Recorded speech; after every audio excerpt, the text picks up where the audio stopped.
Right. So, welcome to the Goal 6 call on universal support. We've got several people joining us just on the phone, so we can make faces at them and they will never know.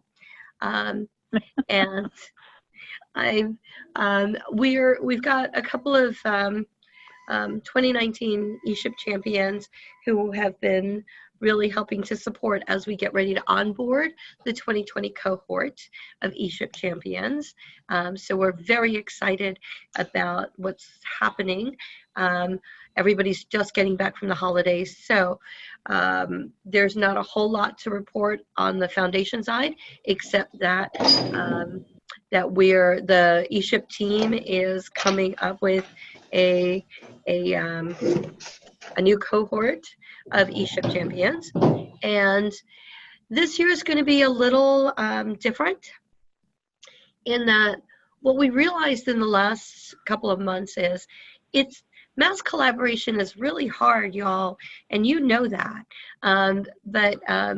But getting a bunch of people together who are epic ecosystem builders and talking to them about, what we need as a field doesn't always kickstart the projects that need to happen in order to form a field. So we've really revisited how we're going to collaborate, and a lot of it has to do with putting together some pieces in place that will help move that along. So as that uncovers and develops, I will let everyone know. In the meantime, Goal 6 is kind of trucking along. Beth has been our champion under Goal 6 for some time. And so I'm going to let Beth talk about what we've been doing up to now as far as Goal 6 and then what we're thinking about for this call and going forward. Beth, can we do that? You bet. Thank you, Celia. So forgive me, I am in the beautiful mountains of Warren, Pennsylvania, delivering entrepreneurial mindset training today.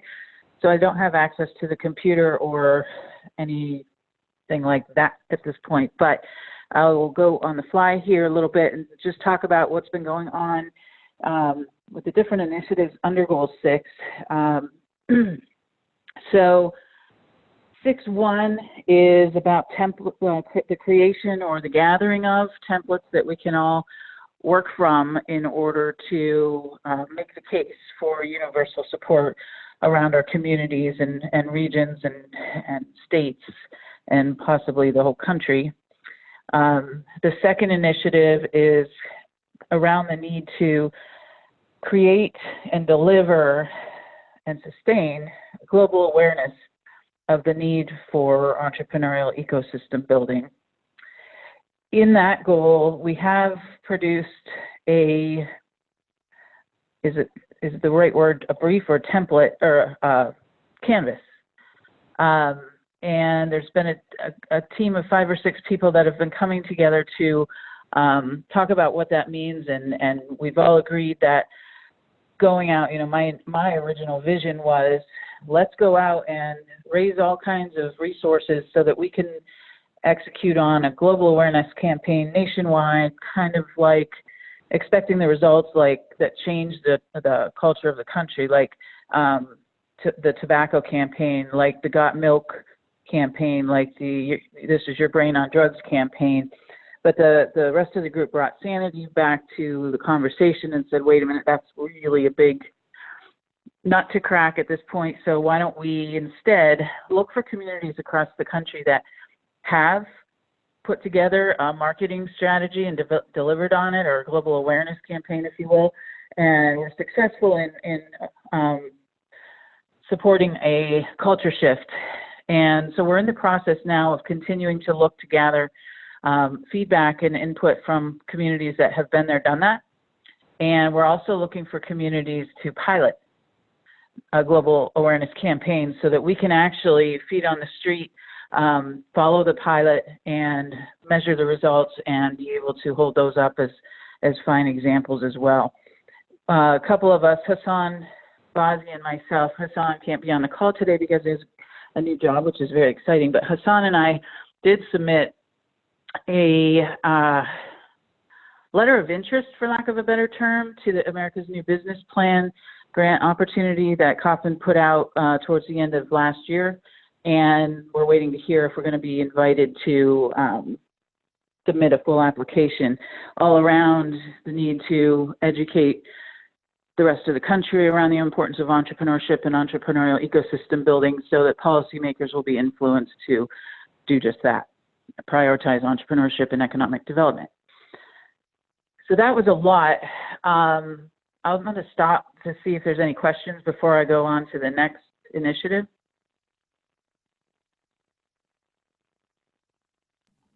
Okay. Does anybody Okay. have any questions? Okay, go ahead, Beth. So help me, Celia, if you will, if you have it in front of you. What are initiatives 3 and 4?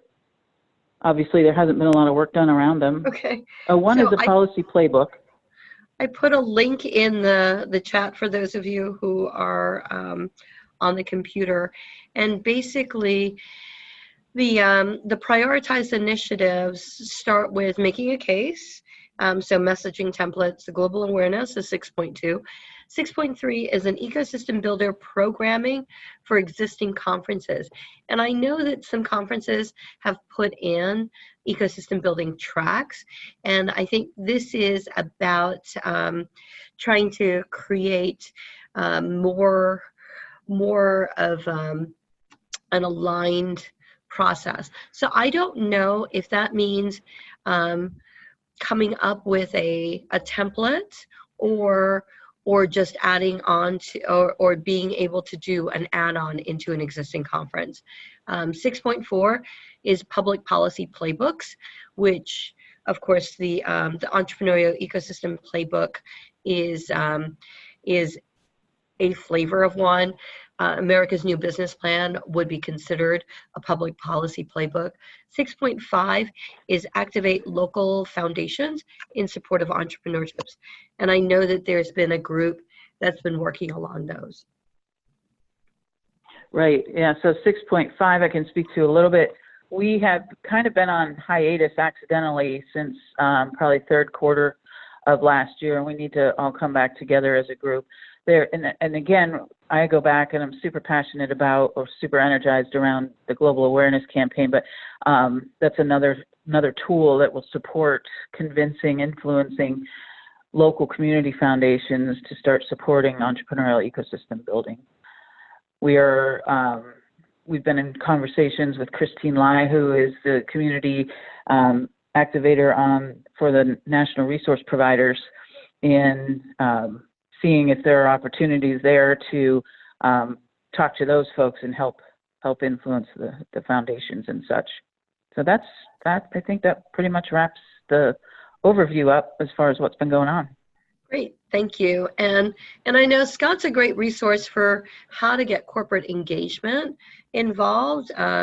He's been working a lot with American Family Insurance, who they recently hosted the Startup Champions Summit, Scott and the people in Madison. And so so I know that that we've talked, Scott, or you shared some of those experiences. Was it on a Goal 6 call or on another call? I mean, it was a combination of the Goal 6 call, and then with Katie also interviewed me, Right. Related to this. So yeah, I would say it was all related to Goal 6 here in some way. Yeah, so I know that I think that we had that recording on a Goal 7, or was it last month on Goal 6? I don't remember. I apologize because I was out of the country for the last call last year. So I think we're uploading everything. So everything on the dashboard should be uploaded.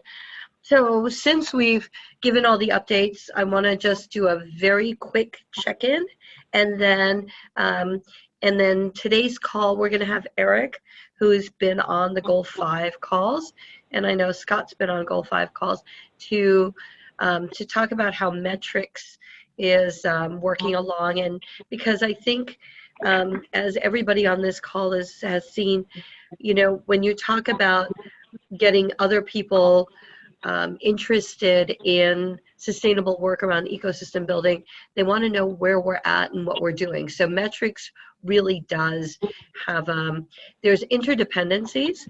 And so the interdependency between goal 5 and goal 6 is apparent. So we want to address that.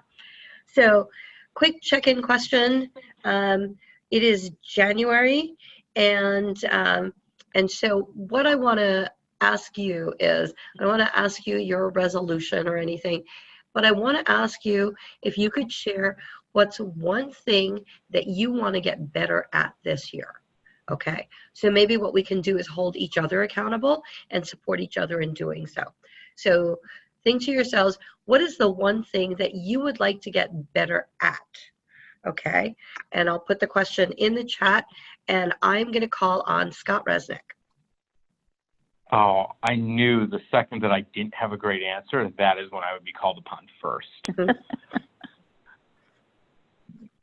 So I am diligently working to, so I would say raise more leaders up, both in my company as well as in the general entrepreneurial ecosystem. We're trying to have what I would say, and I'll do this in the context of the ecosystem, essentially a Madison 2.0.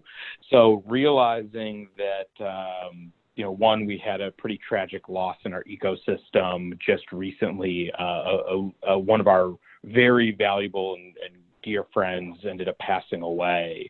So really the conversation of how do we build the next generation of leadership by empowering new leaders not only to step up, but providing them with the resources that they would be successful.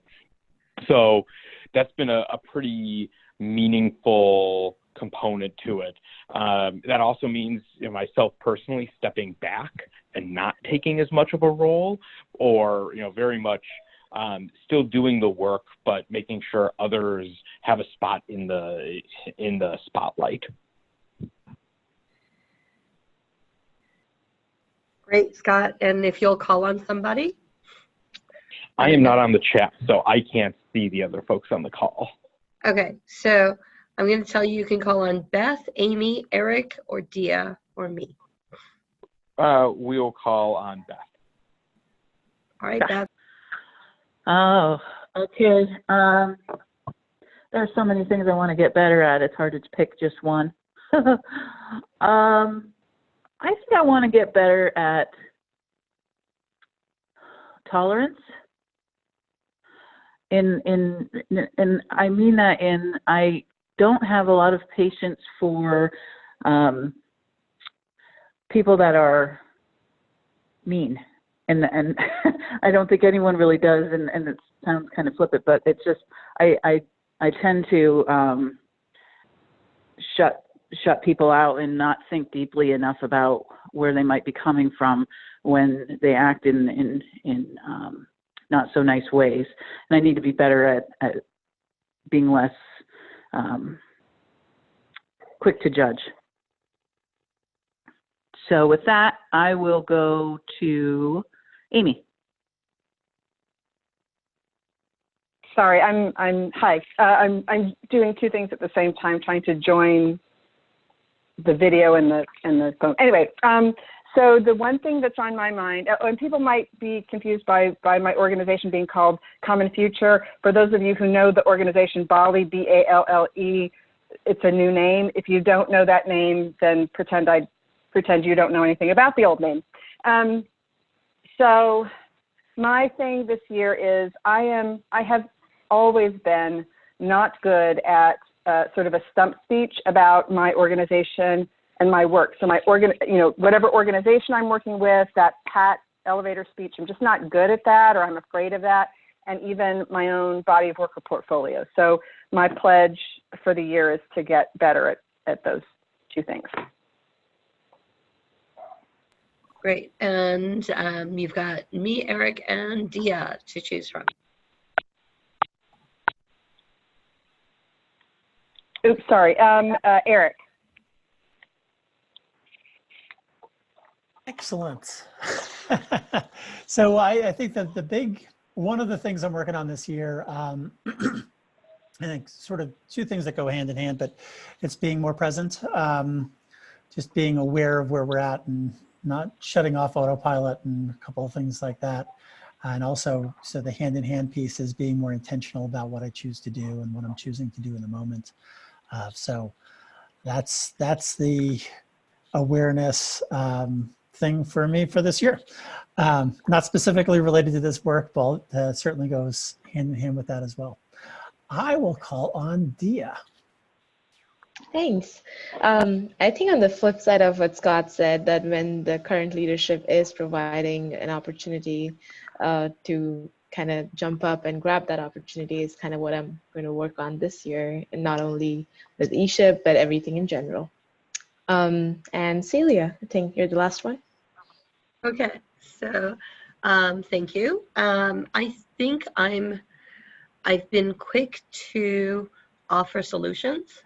And what I want to do this year is to step back and listen more actively and not necessarily feel like I'm offering. This is something that men get accused of a lot, right? Is like always quick to offer a solution, and I want to not fix everything, but I want to be attentive and listen. So with that, I'm going to sit back and listen to Eric talk about, and the one thing that I'd like to invite everyone to do is, there is the agenda that I just put in the chat, and Scott and Beth are semi-excused, although at some point what I'd like you to do is go back into the email that I sent out, and you can click on the agenda,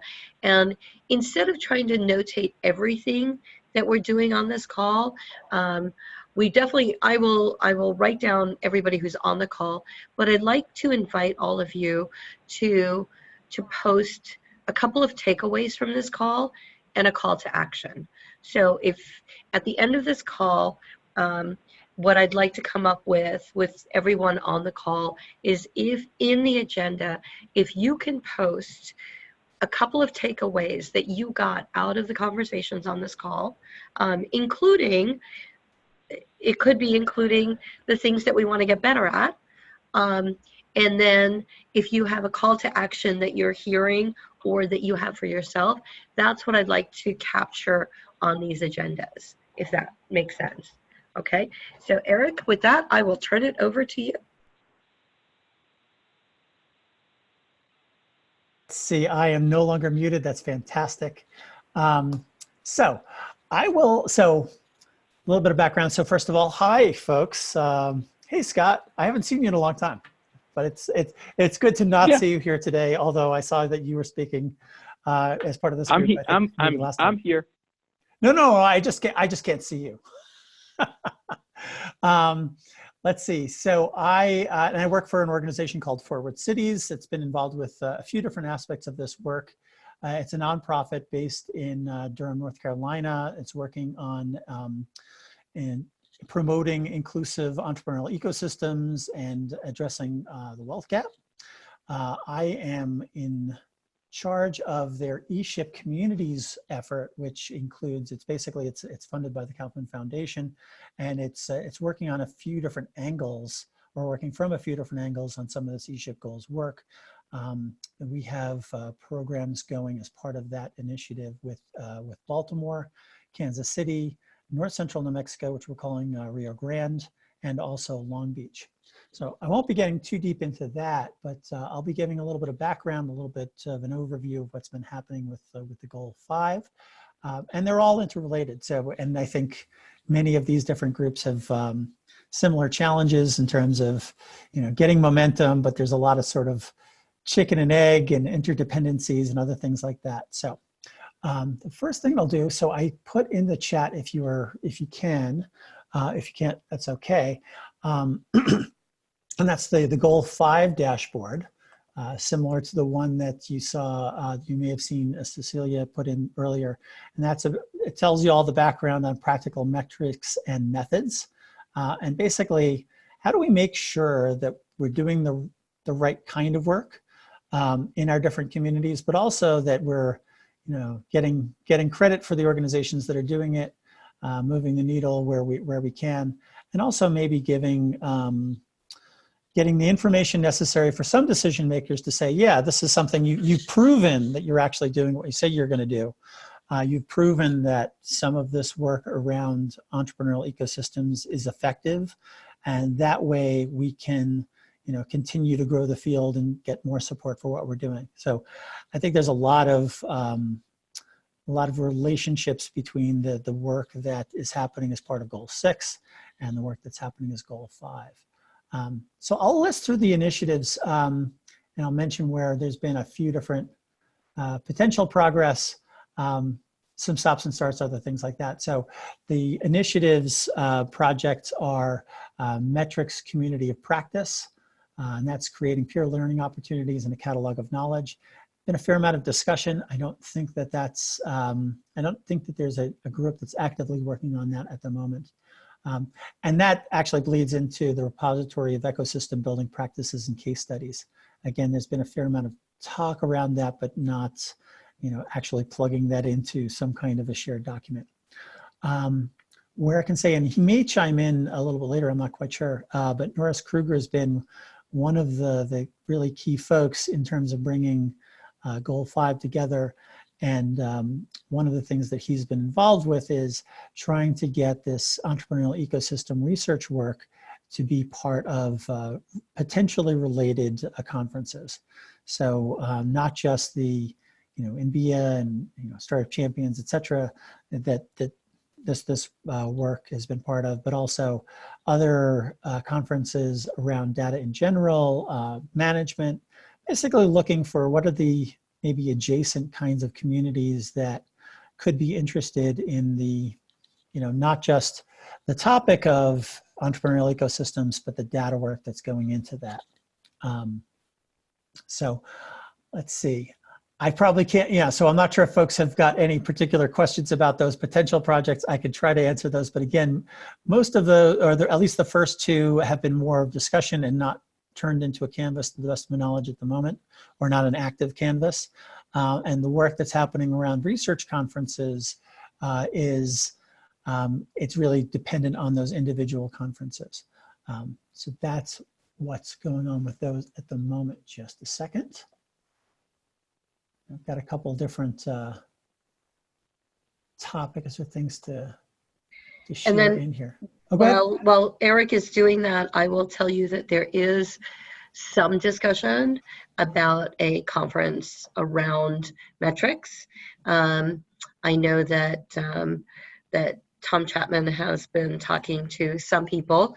He's a big metrics guru out of Nebraska and part of the metrics team for Startup Champions. So I know Scott and I have heard some rumblings, but nothing definitive yet. So stay tuned, and we'll keep our fingers crossed and support in whatever way we can. Excellent. And if anybody else is aware of anything, any projects or any work on those projects, please go ahead and chime in as well. Sometimes these things happen sort of outside. There's sort of these three different channels, but what we, part of the intent of these calls, and one of the reasons why we're glad that Beth has been very good about trying to get folks from the different goals to cross-pollinate with this group, is that again, we are all interconnected. There's work that is happening in each of the different goal areas that I think is useful for us all. Let's see, getting into the next piece, I just shared, if you're interested, you can check out the notes from previous discussions and agendas, et cetera, that have happened with Goal 5. And one of the things I wanted to highlight is something the group I think has done a really good job of. Let's see, is that we've been having these guest speakers, and I think it's gone well. I think or hope it's gone well. So since November, we've had guest speakers, typically folks who have already been participating but have either published books or are doing significant work that have joined the calls and given, maybe a 20 minutes, 20 to 30 minutes we've had, whether that's a combination of presentation and Q&A. So that started back in November with a fellow named Alistair Brett. I think each of these folks has gone to the ESHIP summits in the past, or at least at different points. So he's the author of a book called Admired Disorder. And I'm going to share a link for that in a second. That looks at the various components and sort of, I think one of the things that I found valuable about it is the way that he looks at how the modeling of ecosystems. What are the various different components that are part of them? What are the different interactions that take place as part of an entrepreneurial ecosystem? So I think I thought that was particularly valuable. It's a good talk. It's also a good book. Let's see. There we go. So that was our first presentation. We started to get, and I think that went pretty long. That was most of the call. And what we're trying to do is we're trying to achieve that balance. With these calls or something, they're all to some extent a little bit of an experiment and a little bit of what the individual topics need. So as we move forward, we're sort of adjusting as we go. The second speaker we had, each time I click this link, it sort of repopulates, which is annoying. But the second person we had is, I'm not sure if how many folks on this call have talked with or met a fellow named Chad Redondo from out of Australia. Any folks who've interacted with him or saw him at the last ESHIP summit by any chance? Yeah, I have. I had, yes. Just, I think, a real neat, inquisitive guy. And I really like the approach. I was sharing with some other colleagues that, of course, each of our ecosystems is different. And perhaps sometimes when you're, maybe further away or, you've got your own country, but it's not, it may not have so many different entities that have maybe a role in the discussion. I think he's been doing a great job of kind of knitting together the different activities that are taking place in Australia. So it's been really good having him on the calls and then also to present around the organization that he's working with. Let's see, and I'm going to share that in just a sec.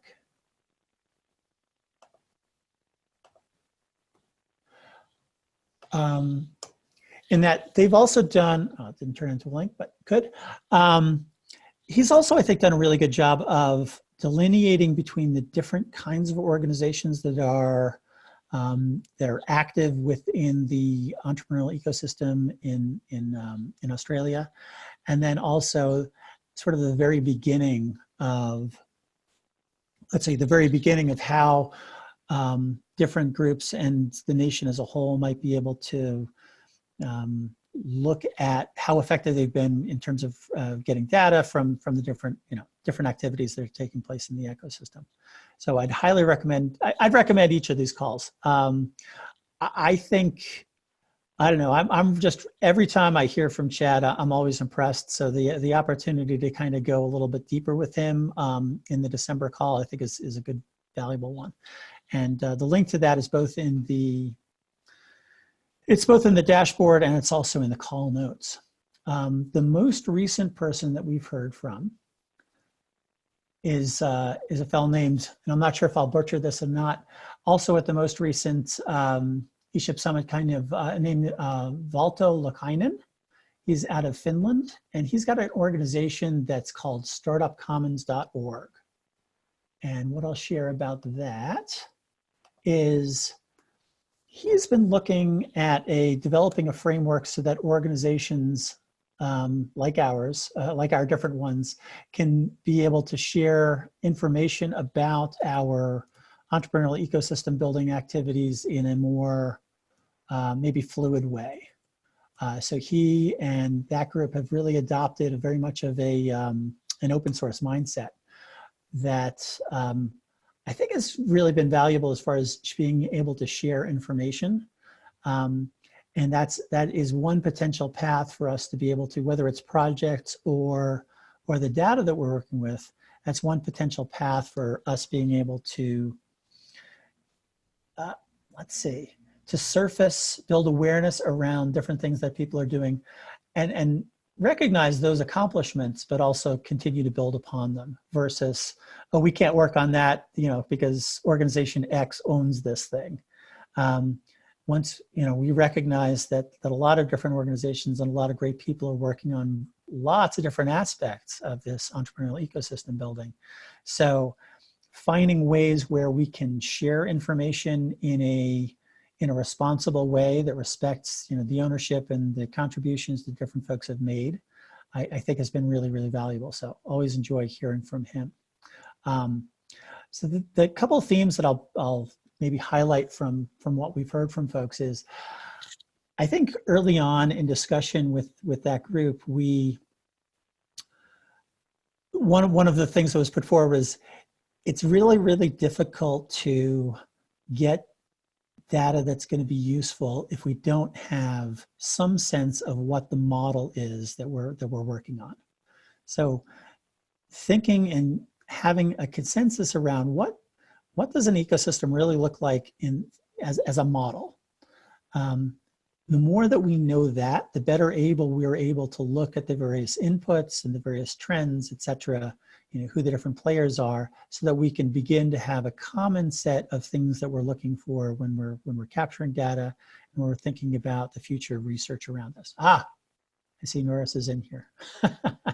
So Norris, I'm going over some of the different themes. I mentioned some of the different previous speakers that have joined the Goal 5 calls, and a little bit on what they've highlighted, and looking at some of the maybe common themes there. So one of the consensus around having a better sense of what the models are that we're working with as a precursor to really doing a lot of the research work that we need to do. And then also the thing that I think, one reason why I think the approach that Valto's taking with the more open source approach with Startup Commons is, in order to be able to then share that information in an effective way, you need some mechanisms in order to do so. So I think the calls have been really, really valuable, and I'd highly recommend folks to have a chance to check in. So there's a couple different things that I thought might be useful for this call, because I think in order to do research, we need support. And I think in order to, basically send a message that the kind of work that we're doing is valuable, there's the people who are going to be looking for numbers. They're going to be, is this stuff effective? How do you prove it? So I think that's one reason why Goal 5 and Goal 6, I think, are maybe particularly suited to potential collaboration. So that's one reason why I'm interested in a further discussion about how do we get kind of some of the chicken and egg pieces in place, so that we can have, so we can elevate the discussion both within Goal 5 and Goal 6, and do a better job of proving the value of this approach to many of the key stakeholders that we need to bring on board. I don't know if, so maybe Norris, do you want to introduce yourself and maybe give a couple of impressions from what you've seen on the calls?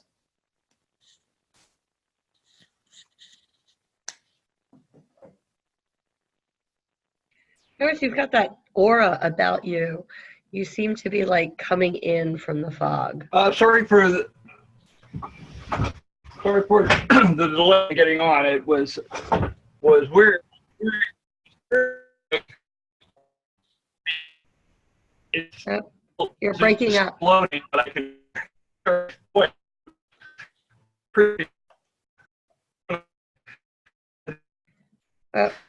I don't know where you're kind of breaking up as you're coming through. Calls of interest, certainly the last.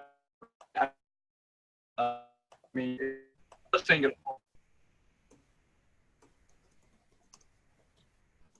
Can you not hear me?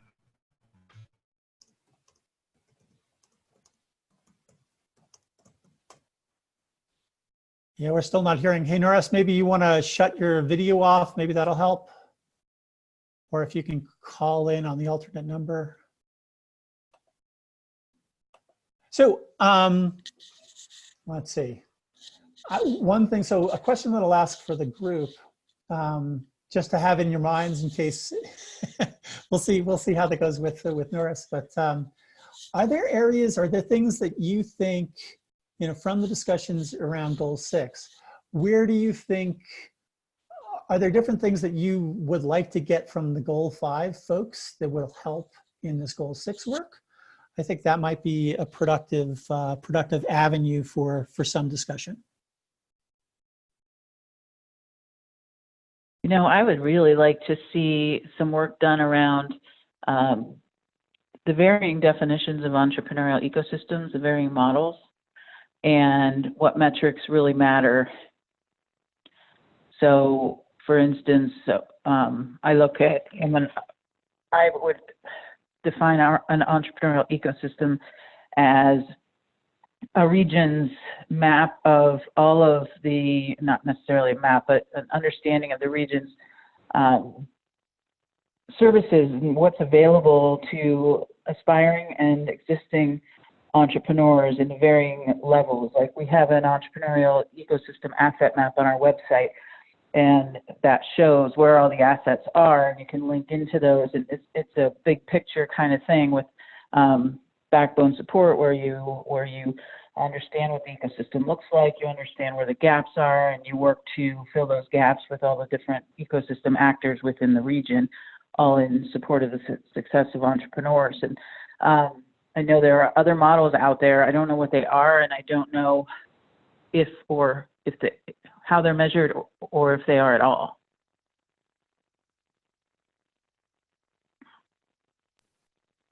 All good points. I think one of the things that would be great to see is, you know, I'm not sure, any question is dangerous because it could become a project, and then you'll feel responsible for the rest of the time.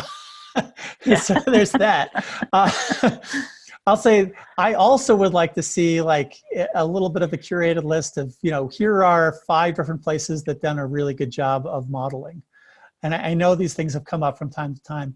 I really like the model that's that Chad in Australia has come up with. In some ways, it's pretty basic, and I think in being basic, it has the opportunity to be something that could apply to a lot of different places. So, but also I'll mention I'm an appreciator of research and data. I am not so much of a researcher myself, so I'm sometimes in over my head in discussions with folks who are more from the research data side. Are there folks who have other things that they would like to see from like the Goal 5 folks?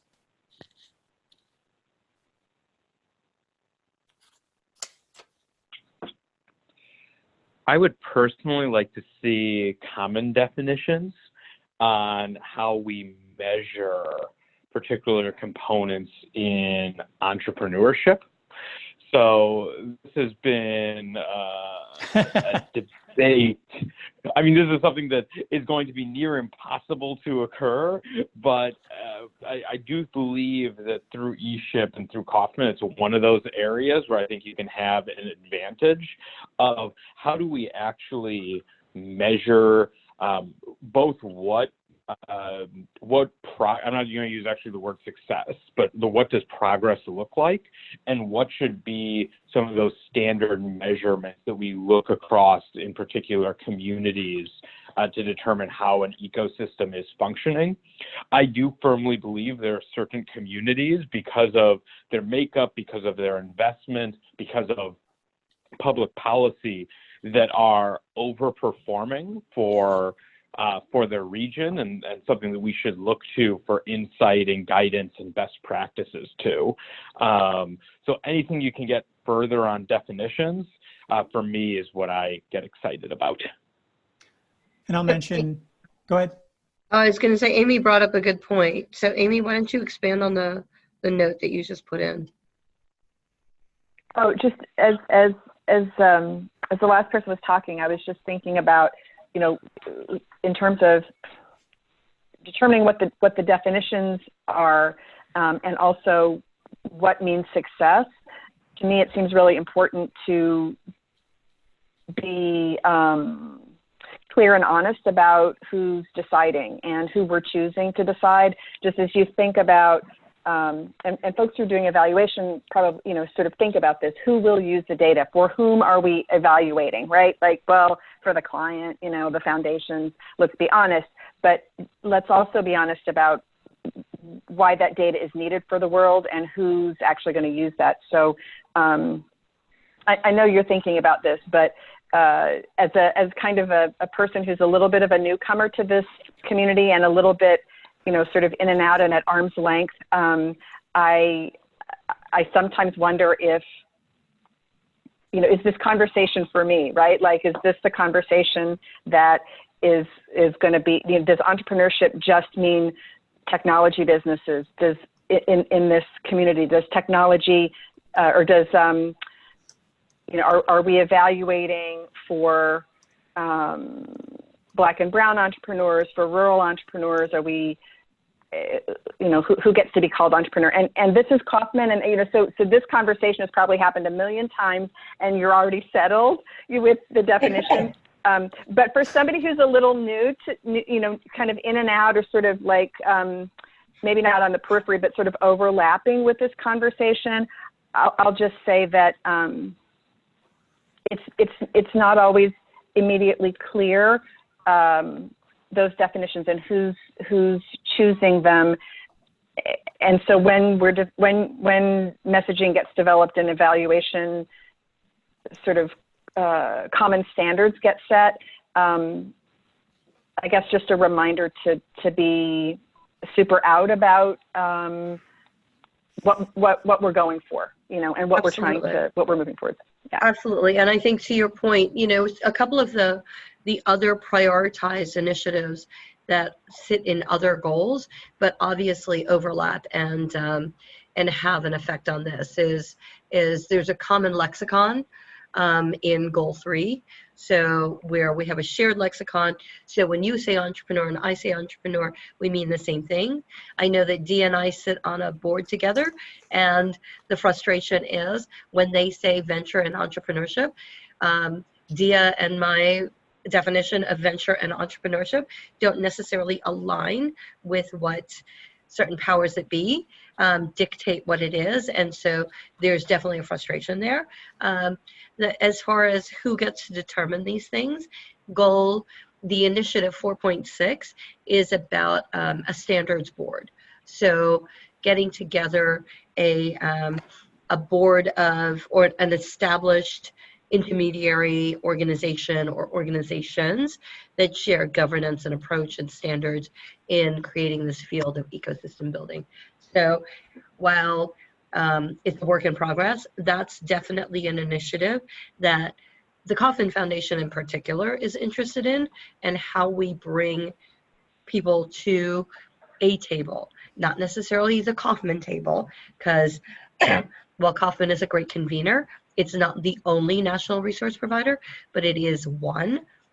One of the big gifts that we have around the Kauffman Foundation is that the Kauffman Foundation is able to convene. So if it has a superpower besides writing a check, is that the Kauffman Foundation is a great convener of other organizations. So so that's the hope. The hope is that we bring a bunch of people together. So yes, I think it's all of those things, and I'm really glad that you brought it up so that we notate that. So thank you.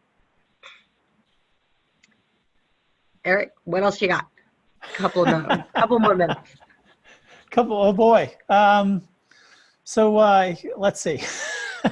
Well, first of all, anybody else want to chime in as far as things that they'd like to see out of the Goal 5 group?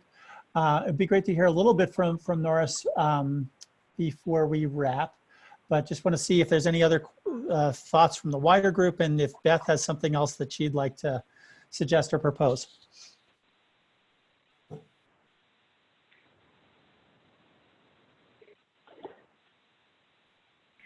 So, Dia, you've got an interesting perspective because you work in rural, and I know that that a lot of things that get measured in a city the size of Albuquerque or Madison or Tulsa, it affects you in what it's supposed to look like, and then you're like, it's different here.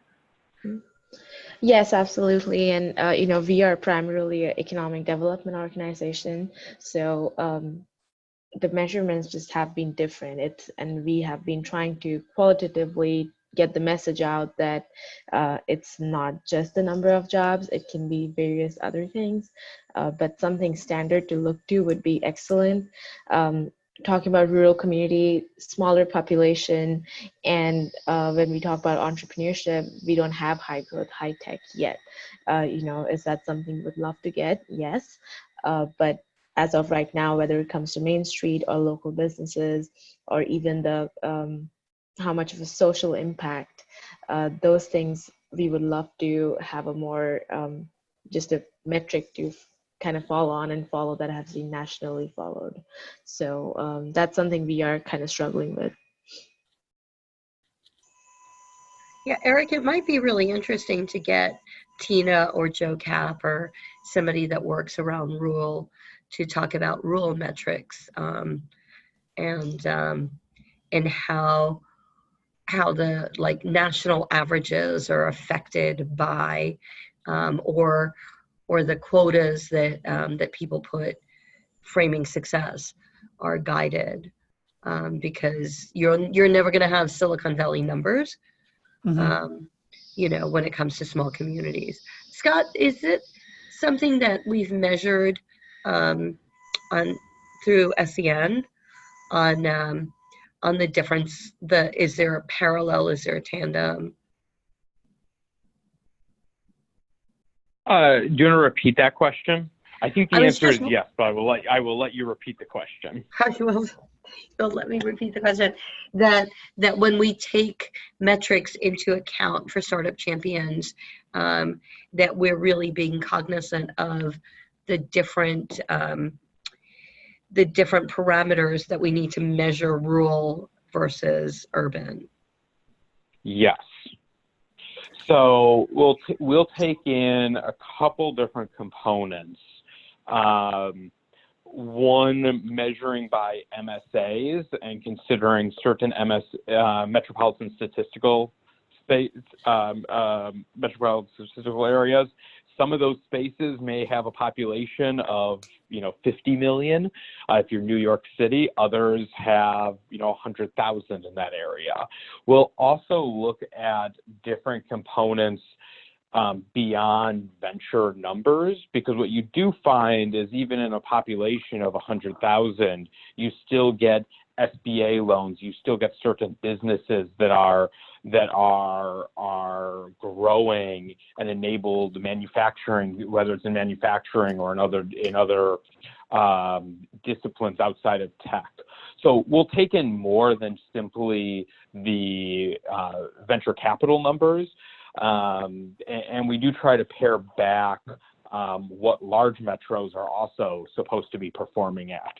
So just because you see a large number, the city of Chicago would be the best example of this, $2 billion raised.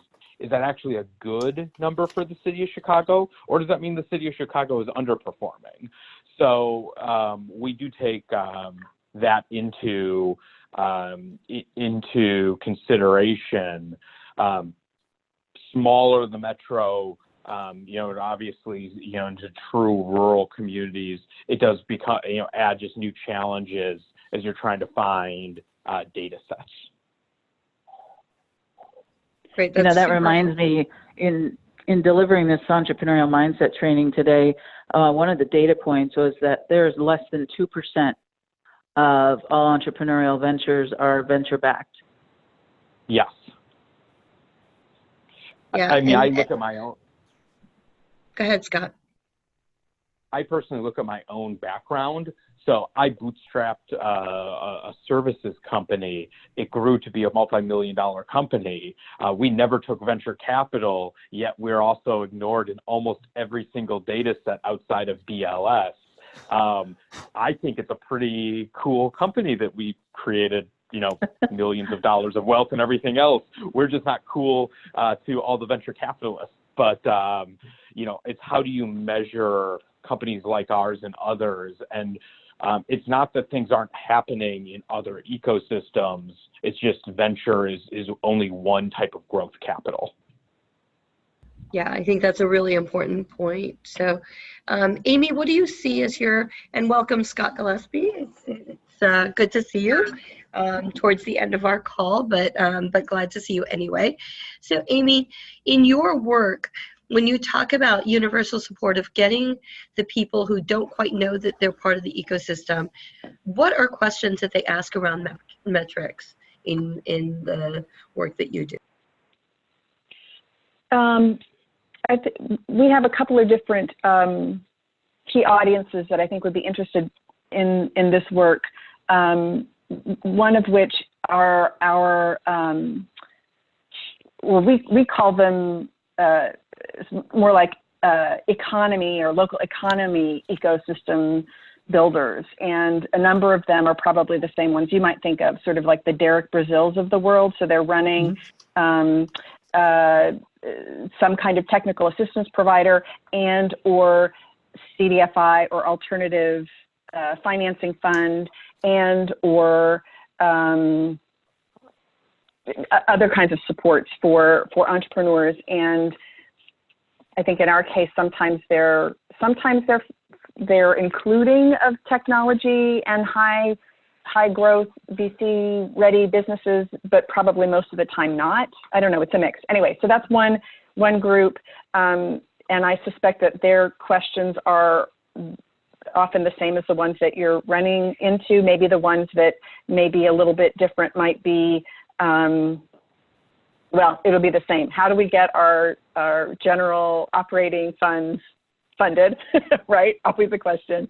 And how do we build more funds? I think our folks are often looking at maybe integrated capital funds or sort of a range of different kinds of capital at different prices and different kinds. So lending versus investment versus even grants for their clients. So that integrated capital range of a capital stack is interesting to our folks.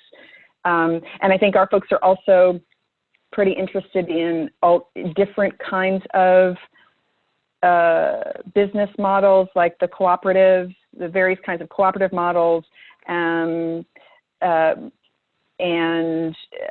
sort of employee-owned businesses and sort of that transfer of existing businesses, with the kind of silver tsunami and maybe making. Anyway, I think our folks in particular they may use different language, but they're really focused on building community wealth as well as supporting individual entrepreneurs. The other group, and I'll make this quicker, is we have a lot of folks, some investments in family offices, but a lot of community foundations. We have a whole network of, I don't know, close to 50 folks, executives in community foundations that we've worked with closely over the years who are interested in place-based or other kinds of impact investment. So they're interested in deploying the capital that's in their endowments. I mean, of course they do grant making, but it's the sort of other 95%, and they're exploring ways to deploy some of that capital to strengthen communities. I mean, our lens is equitable community economic development with lots of different, that could be named lots of different things. And within that includes or should include local enterprise, local social enterprise, local different kinds of enterprise. So anyway, so they're very interested in they're focused on how to do that. And where I see the potential intersection here is we're not inviting them to think specifically or focus on building entrepreneurial ecosystems sort of exclusively or explicitly. We're inviting them to think about how to deploy that capital, how to be more creative about all the forms of capital that they've got access to, and deploying it in the form of I know this is a little bit, trademarked, but or not exactly trademarked, but community wealth building, sort of building the kind of equitable wealth from, just anyway, I'll just put it there because I think depending on your lens, you could name it a lot of different things. I'll just mention one thing that I think might be an intersection there. This is more from, say, the government side, but one of the things that's been a little bit of work going on in New Mexico is how does governments, when they distribute their funds, to what extent can we make sure that the folks who are receiving that kind of investment and support, that reflects the overall composition of who we've got in the state or who we've got in the city, community, et cetera. So, how does that break down demographically, regionally, all of the various different factors we can apply to it, because we know that there's some different neighborhoods, there's some different kinds of businesses that are receiving the bulk of the investment and the support that city government, for instance, might have. So beginning to do the work of looking at how we invest that and whether that's being distributed in a more equitable fashion, that's something that is definitely of interest to a few different cities and communities. Yeah, I think that would be great. I mean, you got to sort of count, right? You got to count and map it and sort of look where are we really, and start. It's like you're in a financial mess. You want you don't want to open those bills, but you got to open that up, check out where you are. Once you know where you are, then you can determine how to move forward. And I think it's true with the diversity data as well, right? The data is not the thing, but the data can, once you're honest about it, can point to another direction.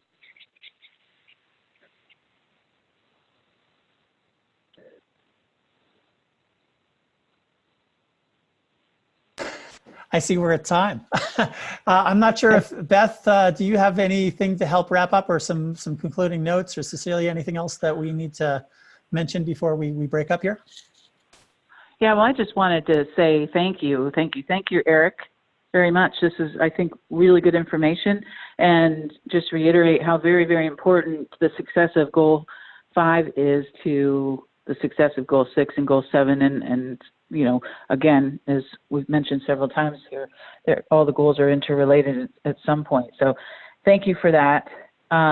One thing I wanted to add, just jumping off on that conversation you just had before I forget, around the government and funding. It's always been a mystery to me why a huge majority of the EDA funds that go to the I-6 challenges go to universities. And universities, most entrepreneurs starting out are between the ages of 35 and 45, and those people aren't typically students at university. So I just had to put that out there. Celia, did you want to wrap? I think Cecilia may have had to jump elsewhere. So it's just you and me and everyone else. Yeah. Any final comments? I don't know that we need to get a final word from folks. Yeah, I don't either. But anyone want to share their takeaways or their personal call to action after this call? I know for me, I'm going to read that book that you mentioned, Alistair wrote. Oh yeah, I got it on. I think I just got the Kindle version. So. What's the name of it again? That was, let's see, Admired Disorder. Oh, yeah. Let's see. Thank you. And so let's see, I just put so actually I will ask, Scott he's got the commercial going. I love it. I just put the call notes link here. I think that is set up to do comments. So if you comment with any action item or takeaway, that would be useful. The folks who are just on the phone, do you know how to get a hold of these things, or how do we help you get access to this if you're having trouble?